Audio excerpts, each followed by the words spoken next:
So there were kookaburras here. This was the first thing Yolanda knew in the dark morning.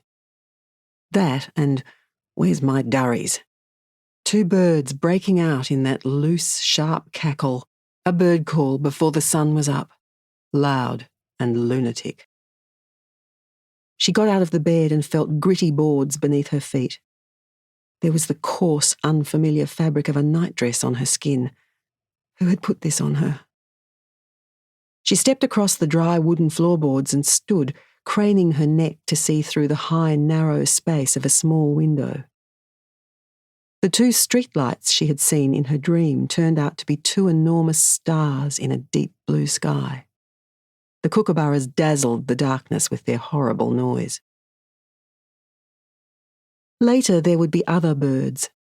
Sometimes she would ask about them, but questions made people suspicious and they wouldn't answer her.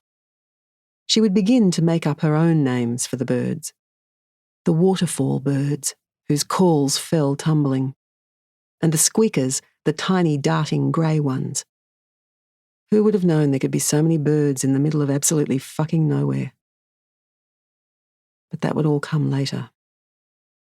Here, on this first morning, before everything began, she stared up at the sky as the blue night lightened and listened to the kookaburras and thought, "Oh yes, you are right."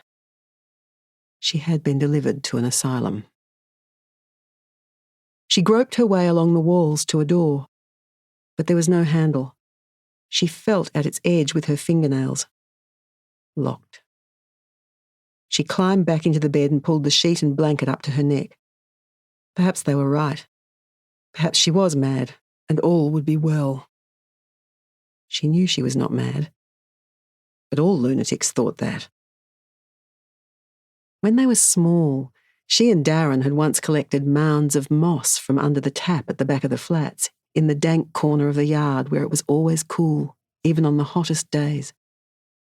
They prized up the clumps of moss, the earth heavy in their fingers, and it was a satisfying job, lifting a corner and being careful not to crack the lump, getting better as they went at not splitting the moss and pulling it to pieces.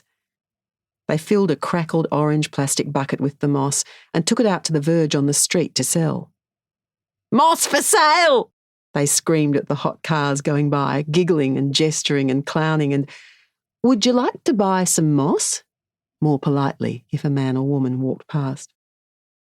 Nobody bought any moss, even when they spread it beautifully along the verge, and Darren sent Yolanda back twice for water to pour over it to keep it springy to the touch. Then they got too hot, and Darren left her there, sitting on the verge, while he went and fetched 2 cups of water, but still nobody bought any moss.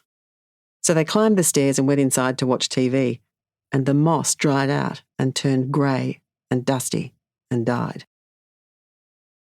This was what the nightdress made her think of, the dead moss. And she loved Darren, even though she knew it was him who let them bring her here, wherever she was. Perhaps he had put her in the crazed orange bucket and brought her here himself. What she really needed was a ciggy.